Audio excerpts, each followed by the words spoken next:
અને આપણા પત્રકાર મિત્રો રાજભાઈ ગજર હોય, રાણભાઈ હોય, આપણા નટુજી હોય, બાબુજી હોય, આપણા વિશેષ નામે પત્રકાર મિત્રો હોય, એમનું પણ અહીંયા છૂટા ફૂલથી સ્વાગત કરશું અને વિનંતી કરીએ હવે જેની આપણે આતુરતાથી રાહ જોઈને બેઠા છે એવા આપણા સાંસદ બનાસનું ગૌરવ આપણું ગૌરવ, બનાસનું ગૌરવ આપણું ગૌરવ, બનાસની બેન ગેનીબેન એવા જોરદાર જયકારા સાથે આપણે બેનને આવકારશું. બોલો ભારત માતા કી. તો ગેનીબેન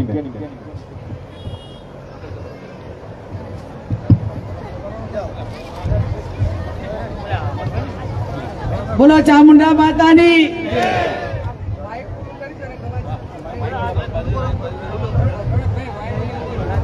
આ માઇક ની આડેથી બધા જ બેસી જો એટલે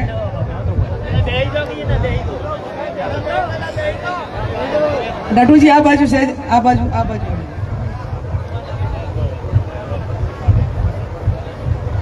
બોલો સદારામ બાપાની.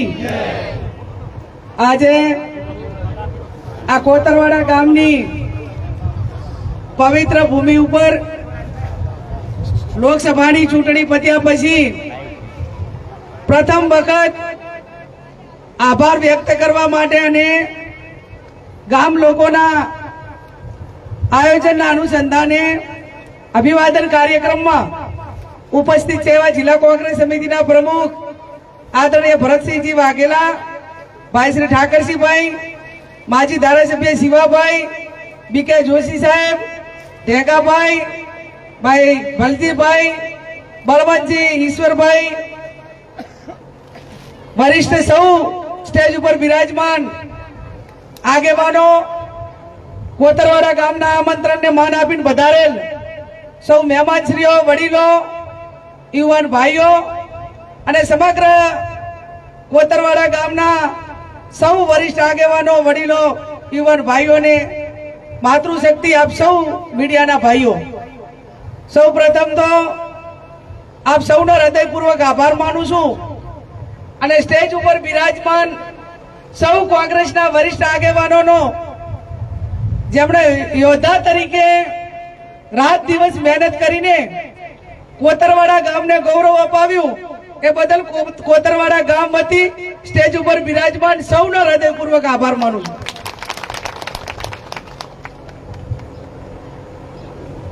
સમગ્ર વિસ્તારમાંથી આજુબાજુના ભાભર તાલુકાના ગામોમાંથી પણ બધા જ પધાર્યા છે. લોકસભાનું સત્ર 24 તારીખે ચાલુ થાય છે. પત્યા પછી દરેક તાલુકા વાઇઝ કાર્યક્રમ રાખવાનો છે,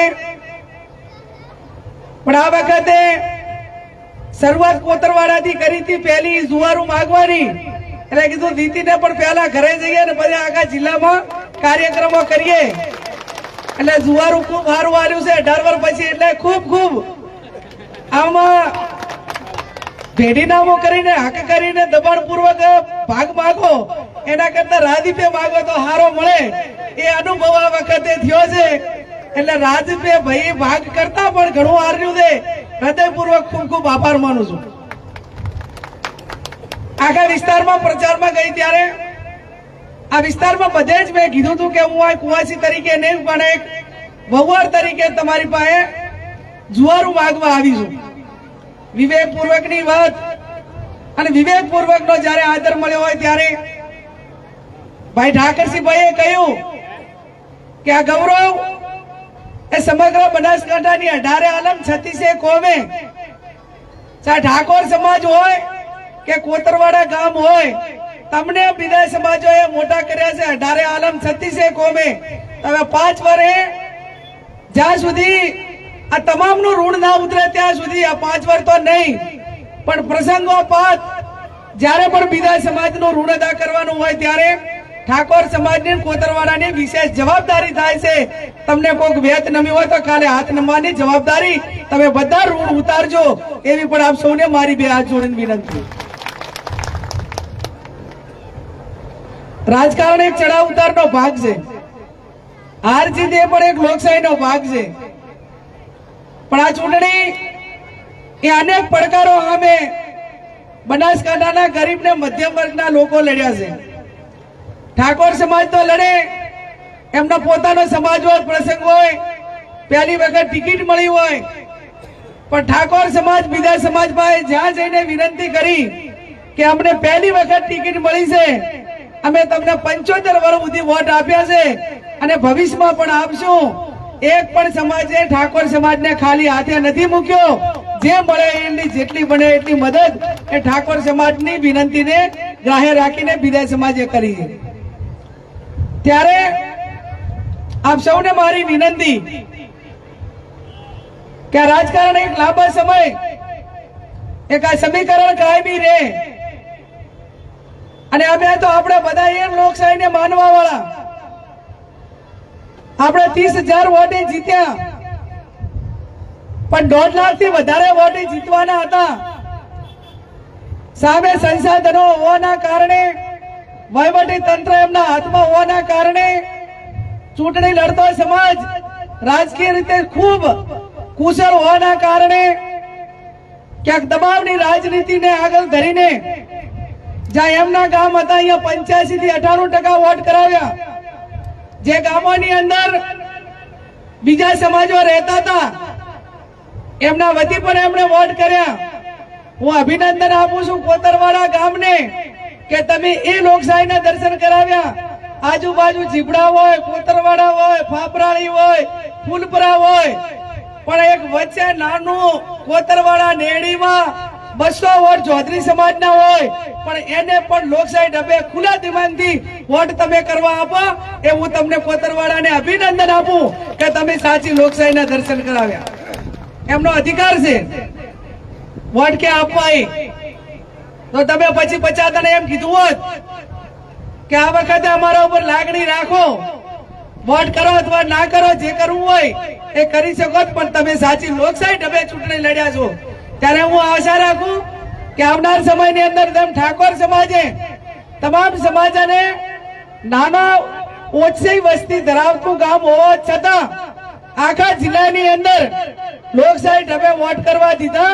એના ઉપરથી પ્રેરણા લઈને જેણે આ 2024માં બીજાના વતી ખોટા વોટ કર્યા છે અથવા તો એમને ખોટું કરાવીને ફરજી વોટ કર્યા છે, એમને પણ કહું છું કે સાચી લોકશાહીના દર્શન કરવા હોય તો કોંગ્રેસ વિચારધારાને ઠાકોર સમાજ ક્યાં કે પ્રેરણા પૂરી પાડી છે એનું અનુકરણ આવનાર સમયની અંદર લેજો, એવી પણ હું એમને વિનંતી કરું છું. ત્યારે આવનાર સમયમાં તમામ ચૂંટણીઓમાં જ્યાં મદદ કરવાની હોય એ મદદ કરજો. સત્તા આવી છે તે જીરવજો. ક્યાંક મધ્યસ્થી બનવું હોય, 5-25 નું સમાધાન કરવું હોય તો ગંઢિયા થઈને સમાધાન કરજો. હગાને ભેગા બેહાડજો, ભયાને ભેગા બેહાડજો. અને ક્યાંક આપણા વતી કોઈ લડ્યો હોય અને એને સરકાર હોય કે કોઈ માથા ભારે માણસો કે હેરાન કરતા હોય તો એનું ઢાલ પડવાનું કામ પણ તમે બધાય કરજો, એવી પણ આપ સૌને વિનંતી કરું છું. આ ચૂંટણી એ આવનાર ઘણા લાંબા સમય માટે એ પ્રેરણારૂપ બનવાની છે, એક પાયાની ઈંટ સમાન બનવાની છે. ત્યારે તમે તમામ રાજકીય રીતે સંકળાયેલા આગેવાનો છો. આપ સૌને હું ખાતરી આપું છું કે સમગ્ર બનાસકાંઠા જિલ્લો સંસદ સભ્યો 543 એ 543 ને દેશની 140 કરોડ જનતાના પ્રતિનિધિ તરીકે જ્યારે તમને ગૌરવ અપાવ્યું હોય ત્યારે એ ગૌરવનો સમગ્ર દેશ અને દુનિયામાં મીડિયાએ એની નોંધ લીધી. શરૂઆત અહીંથી થઈ, વાતાવરણ દિન પ્રતિદિન એની અંદર ઉમેરો થયો. લોકોએ વોટે આપ્યા, નોટે આપ્યા, સંઘર્ષ કર્યો, મજૂરી કરી, સામે તમામ પ્રકારની લાલચો હોવા છતાં કોઈ પરવા ના કરી. તમામ સમાજોએ એક એવું નક્કી કર્યું કે ધન શક્તિ અને જનશક્તિ, એક બાજુ ધન શક્તિ ને એક બાજુ જનશક્તિ, અને લોકશાહીને ટકાવી રાખવા માટે ધન શક્તિ સામે જનશક્તિનો વિજય થયો. એ ખૂબ આ લોકશાહીમાં એક પ્રેરણારૂપ છે. ત્યારે આખા ભારતની અંદર ગુજરાત અને ગુજરાતની અંદર બનાસકાંઠા અને બનાસકાંઠા જિલ્લાની અંદર દિયોદર તાલુકો અને દિયોદર તાલુકાની અંદર કોતરવાડા. ભરતસિંહભાઈ, મને આખો દેશ કદાચ સંસદ સભ્યના નાતે કોઈ મને મેડમ કે, કોઈ બેન કહે છે, કોઈ સાહેબ કહે છે, કોઈ સંસદ સભ્યશ્રી કહે છે, અલગ અલગ નામે બોલાવશે, પણ આખા ભારતમાં કોતરવાડા દે કેવું છે કે અમારા ગામની વહુવાર કઈને બોલાવે એવું આખા ભારતમાં ગૌરવ મળ્યું હોય તો કોતરવાડા તમને એકને જ મળ્યું છે. ત્યારે એ ગૌરવને જવાબદારીપૂર્વક નિભાવજો.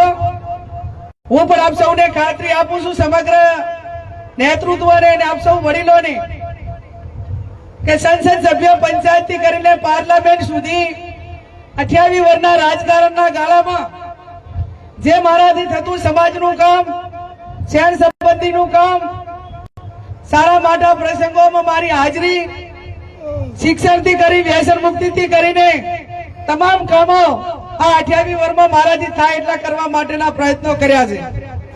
આવનાર સમયમાં આ સમાજમાંથી, આ વિસ્તારમાંથી નાના મોટા વ્યસનો હોય તો વ્યસનો દૂર થાય, શિક્ષણમાં આગળ વધો, નાના મોટા ખર્ચાઓ ઘરના હોય કે બીજા પ્રસંગોના હોય એ ખર્ચાઓ ઓછા કરો અને વધારે શિક્ષણ કઈ રીતે, આજે શિક્ષણ શું છે એ આજે તમે બધે જોયું કે આજથી 40 વર્ષ પહેલા મારા મા બાપે મને ના ભણાવ્યું હોત તો અત્યારે 140 કરોડની પ્રજાની પ્રતિનિધિ છેક દિલ્હી સુધી ના પહોંચી શકી હોત, જેનું પરિણામ અત્યારે 28-40 વર્ષે પછી આપણને દેખાય છે.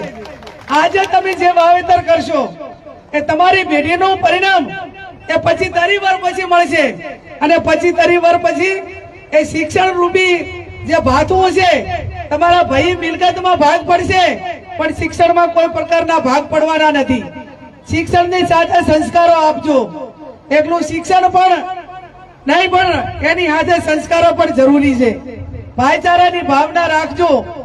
અને આપ સૌને હું પોતે ખાતરી આપું છું કે એક મહિલા તરીકે પિયરિયાથી કરીને, હારિયાથી કરીને, સમાજથી કરીને, પાર્ટીથી કરીને 18 આલમે 20 લાખના પ્રજાના પ્રતિનિધિ તરીકે જવાબદારી સોંપી છે. ત્યારે તાલુકા પંચાયતથી કરીને ત્યારે લોકસભા સુધી કાયમી સમાજનો માન ઉભો રહે એમાં ક્યાંય ઉણપ આવવા દીધી નથી. અને એટલે હું ચોક્કસથી અત્યારે દેવાનાદેવ મહાદેવજી હોય, મા કુળદેવી ચામુંડા હોય, એની સાક્ષીએ તમને બધાને ખાતરી આપું છું કે તમે મને દિલ્હીના દરબારમાં મૂકી છે તો આજે ભલે આખો દેશ મારા નામે ગૌરવ લે, આખું રાજ્ય ભલે ગૌરવ લે, પણ એ ગૌરવમાં જેટલો થાય એટલો ઉમેરો કરીશ, પણ એ ગૌરવમાં ક્યાંય ઘટાડો નહીં આવે એની પણ આપ સૌને હું ખાતરી આપું છું. આપ સૌ અહીંયા મોટી સંખ્યામાં હાજર રહીને ભવ્ય સન્માન કર્યું. હમણાં વડીલો મંત્રીની બધા કહેતા હતા કે હવે સંસદ સભ્ય થયા છો એટલે ગામની અંદર લાજ કાઢવામાં આવે, માથે ઉડશો તો વાંધો નહીં. કીધું આ મારું હાલ ને હાલ તો નહીં મેલાય, ધીમે ધીમે પ્રયત્ન કરશું, પણ એ પ્રયત્ન અમારાથી શરૂઆત નહીં થાય. નવી પેઢીઓ આવે હવે કાઢવાની નથી. આ જે છે એ પેઢીઓ પાર પડશે. મર્યાદા જરૂરી છે અને જરૂરી એટલા માટે છે કે એક દીકરી વહુવાર વચ્ચે એની જે રેખા છે, એક આપણી પરંપરા છે, સંસ્કૃતિ છે.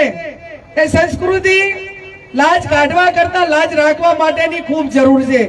વર્તમાન સમયમાં લાજના માપ ઉભો મર્યાદા એ તો એક આપણી પ્રણાલીગત સંસ્કૃતિ છે, પણ જ્યાં લાજ રાખવાની છે ત્યાં લાજ રાખવામાં એક ટકો પણ પીછેહટ નહીં કરીએ અને ક્યાંય તમને એવો ઠપકો નહીં મળે કે તમારી બેન દીકરી કે તમારી વહુવારે ક્યાંય એવું કામ નથી, એવું નથી કર્યું કે જેથી કરીને તમને ઠેસ પહોંચે કે તમારી માન મર્યાદા લોભા લાજને ક્યાંય આંચકો આવે. ત્યારે બેન દીકરીઓને પણ વિનંતી કરું છું કે એવું ગૌરવ અપાવજો કે જે તમારી બેન હોય, દીકરી હોય, વહુવાર હોય એ આજે આટલું ગૌરવ અપાવતી હોય ત્યારે આવનાર સમયમાં ઠાકોર સમાજ હોય, અન્ય સમાજ હોય, જયારે અમારી પાસે પ્રેરણા લેવાના હોય કે ભાઈ કેવા બનો તો કે ગેનીબેન જેવા બનો, આવા નામથી જયારે લાગણીથી આપણને સન્માનથી જોતા હોય ત્યારે આપણે એવી પેઢીનું નિર્માણ કરીએ કે પેઢી દર પેઢી જ્યારે ઇતિહાસ લખાય એ ઇતિહાસ ગૌરવવંતો ઇતિહાસ એ આપણી સમાજની બેન દીકરીઓના નામે લખાય, પ્રેરણા પૂરી પાડે એ શબ્દો સાથે અહીંયા ભવ્ય સન્માન કર્યું. આવા ધોમ તખતા તાપમાં તમે બધા જ વડીલો ઇવન ભાઈઓ હાજર રહ્યા, ફટાકડા ફોડ્યા અને ગામની અંદર એક મોત થયું હોવા છતાં પણ એ પરિવારે પણ તમને આ પ્રસંગ કરવા માટે કરીને મોટું મન કરીને એમને કીધું કે તમે પ્રસંગ કરો, પણ સાદગીપૂર્વક શક્ય એટલું સાદગીપૂર્વક તમે આ પ્રસંગ કર્યો છે. એટલે આયોજકોનો ગામવાળાનો પણ ખૂબ ખૂબ આભાર વ્યક્ત કરું છું. ફરી આપ